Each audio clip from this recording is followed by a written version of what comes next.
Hello my dear students, एक बार फिर से आपका स्वागत है। और ऑन डिमांड वीडियो की सीरीज में आज आपके लिए लेकर आया हूँ क्लास 12 के लिए। एक वीडियो होगी हिस्ट्री सब्जेक्ट के लिए और एक है आज पॉलिटिकल साइंस के लिए। तो सबसे पहले मैं डिस्कस करने वाला हूँ आपके साथ पॉलिटिकल साइंस की। अगर आपका टॉपिक है डेमोक्रेटिक रिसर्जेंस और the crisis of democratic order, same chapter है, सेम नाम है, नाम डिफरेंट हो सकता है लेकिन सब कुछ इसमें आपको सेम मिलने वाला है। क्वेश्चन सेम मिलेंगे, थोड़ा सा चेंज हो गया था नाम इसमें।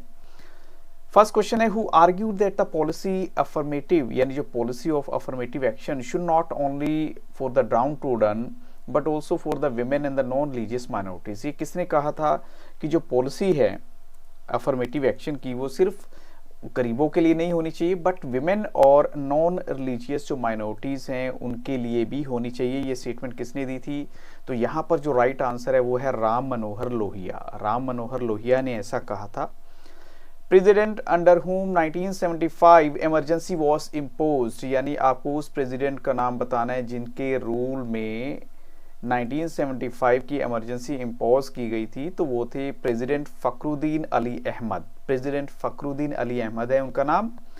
Name the commission set up to inquire the result of emergency, आपको उस कमीशन का नाम बताना है जिनको अपॉइंट किया गया था इमरजेंसी की जो जड़ तक पहुंचने के लिए कि बताइए इमरजेंसी क्यों लगाई गई, क्या रीजन था। तो उस कमीशन का नाम है Shah commission. Name the prominent leader of Gujarat who was the main rival of Mrs Indira Gandhi, यानी गुजरात के आपको उस बड़े एक लीडर का नाम बताना है जो मिसिस इंदिरा गांधी के राइवल रहे हैं। तो यहाँ पर राइट आंसर है Morarji Desai from Gujarat. He was the main rival of Mrs Indira Gandhi. Question 5 है, who was the leader of naxalite movement. Naxalite movement के जो मेन लीडर हैं कौन थे? Charu Majumdar. He was the leader of naxalite movement.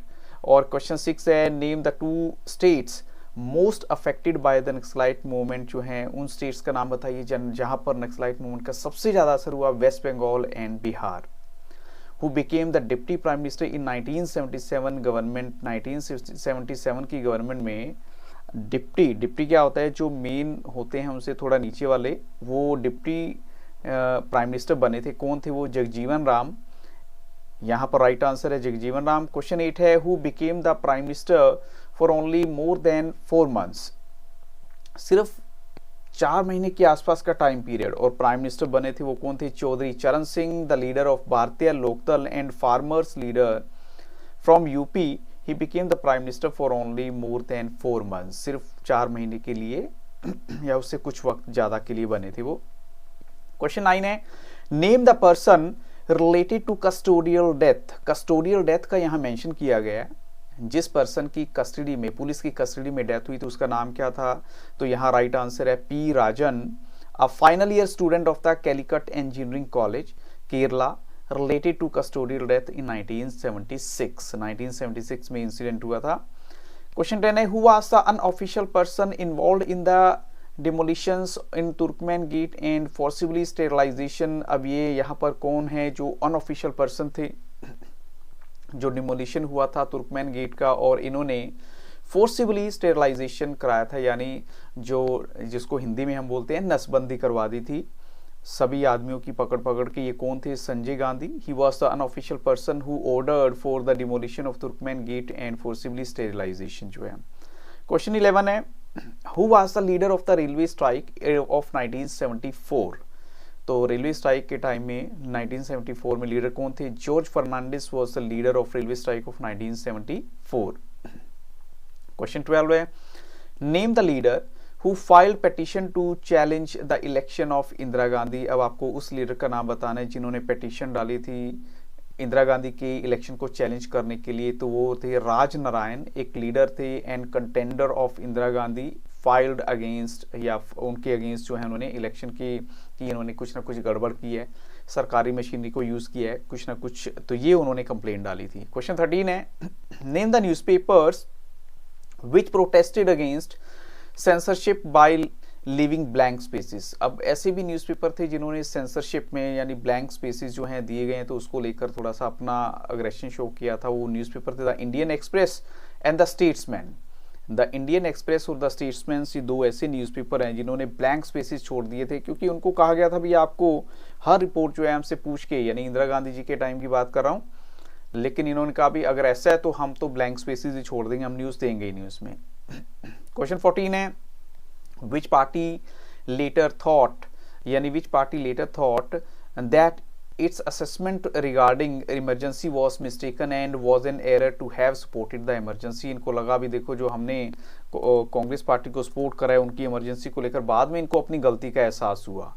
तो आपको उस पार्टी का नाम बताना है। So which party is that one, ये है Communist Party of India. Next मेरा क्वेश्चन है यहाँ पर, which party appointed Mandal Commission. Mandal Commission को, जैसे वो शाह कमीशन था तो मंडल कमीशन को अपॉइंट करने वाले कौन थे, तो वो थी जनता party appointed Mandal commission regarding the issue of reservation for OBC. इनका मेन मोटिव क्या था, जो इश्यू ऑफ रिजर्वेशन है ओबीसी के लिए, उसके लिए इसको अपॉइंट किया गया था इस कमीशन को।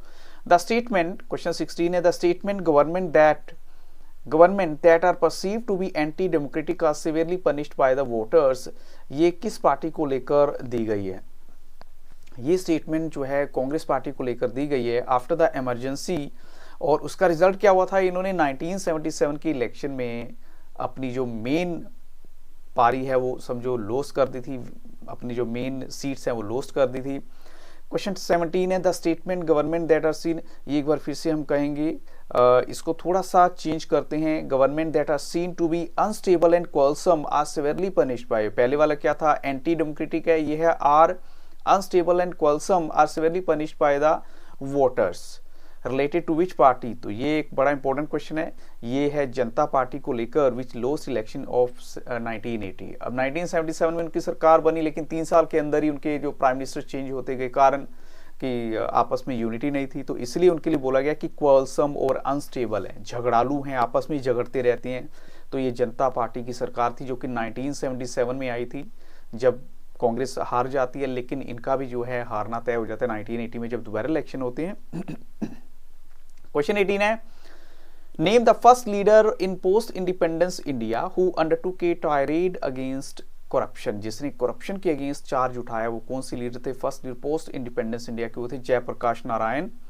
और he undertook the tirade against the corruption through the participation of youth, participation की हेल्प से। और list the objectives of democratic socialism. अब आपको डेमोक्रेटिक सोशलिज्म के मेन ऑब्जेक्टिव बताने हैं, पर्पस बताने हैं। तो ये किस पर्पस के लिए होता है, यानी economic objective like food and housing हो गया, non economic objective like democracy and freedom हो गया। इकोनॉमिक में फूड और हाउसिंग के बारे में सोचते हैं लोग, और नॉन इकोनॉमिक की बात करें तो डेमोक्रेसी एंड फ्रीडम के बारे में सोचते हैं। चौब ऊर्जा राजनीति, ये किस लीडर से एसोसिएट करती है, तो ये राम मनोहर लोहिया से एसोसिएट करती है।